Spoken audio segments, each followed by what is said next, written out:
আজকে নিয়ে হাজির হয়ে গেছি একটা পাঁপড়ের রেসিপি। পাঁপড় তো আমরা বাজার থেকে অনেক কিনে খাই, এবার থেকে বাড়িতে বানিয়ে ফেলুন চটজলদি। আর এই পাঁপড়টা বানাতে কিন্তু কিছুই লাগবে না, শুধুমাত্র ভাতের ফ্যান। তাহলে ভাতের ফ্যান দিয়ে পাঁপড়টা আপনারা বাড়িতেই বানিয়ে ফেলতে পারছেন। এবার থেকে ইজিলি দেখে নিন রেসিপিটা আমি কিভাবে বানিয়েছি। দেখুন পাঁপড়গুলো আমি যেরকম সাইজের দিচ্ছি তার থেকে কিন্তু ফুলে ডাবল হয়ে যাচ্ছে।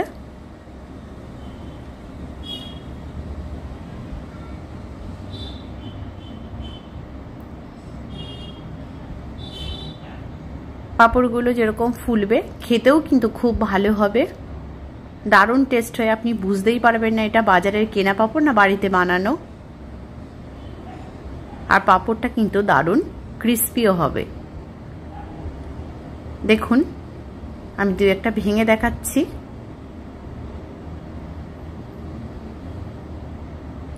চলুন তাহলে দেখে নেওয়া যাক কিভাবে বানালাম। আমি প্রিয়াঙ্কা, আপনারা দেখছেন প্রিয়াঙ্কার রান্নাঘর। প্রথমে ভাতের এই ফ্যানটাকে নিয়ে নিয়েছি, আমি 2 কাপ ফ্যান দেব আর 1 কাপ ময়দা ব্যবহার করব। আপনারা আপনাদের যতটা ইচ্ছা বানাতে পারেন, কিন্তু যতটা ময়দা নেবেন তার ডাবল পরিমাণে ফ্যান নেবেন। অল্প অল্প করে দিয়ে আমি গুলে নেব এটাকে।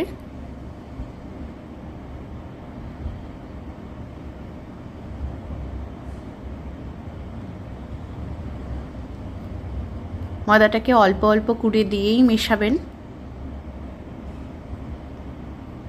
দেখুন আমি মিশিয়ে নিয়েছি, একটা স্মুথ ব্যাটার রেডি হয়ে গেছে। দিয়ে দিলাম এখানে একটু পরিমাণ মতো নুন।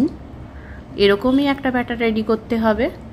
দেখুন চামচির গায়ে লেগে লেগে আছে একটা সরের মতন। খুব বেশি কিন্তু মোটা করে বানাইনি আমি, দেখেই বুঝতে পাচ্ছেন এরকমই বানাতে হবে।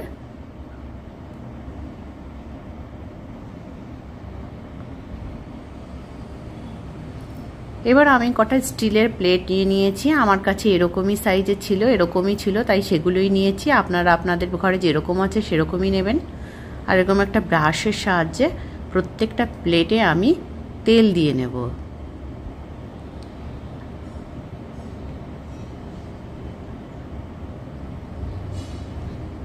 এই স্টেপটা কিন্তু অবশ্যই করবেন।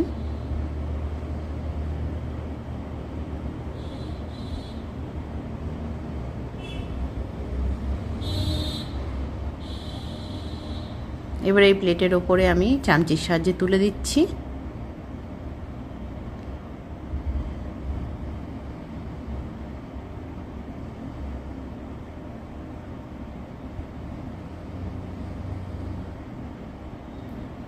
কড়াইতে আমি জল বসিয়ে দিয়েছি আর একটা এরকম স্ট্যান্ড লাগিয়ে দিয়েছি। স্ট্যান্ডটার ওপরেই সবগুলো বসিয়ে দেবো।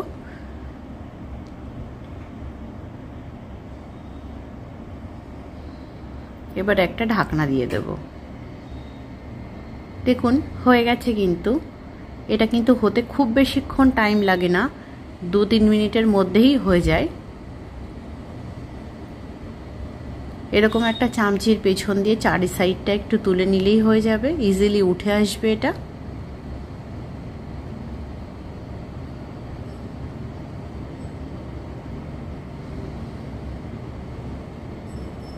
দেখুন কি সুন্দর উঠে আসছে। আবার আর একটা তুলে নিচ্ছি।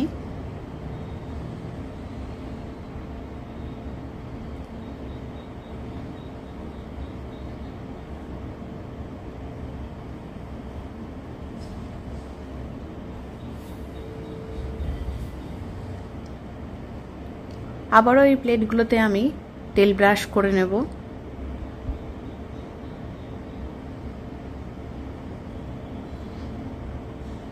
নিয়ে আবারও দিয়ে দেব।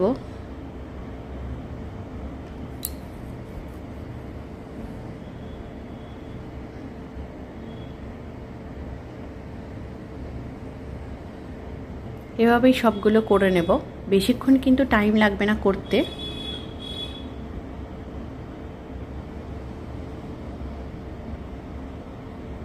দেখুন প্রত্যেকটাই এরকম ইজিলি উঠে যাবে।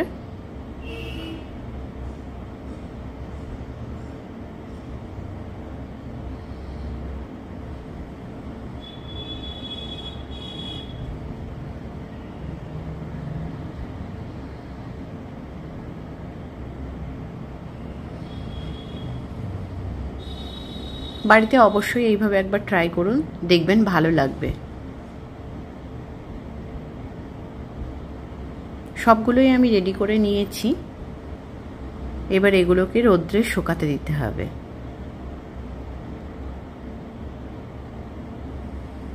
ছাদে দিয়ে দিয়েছি রোদ্রে।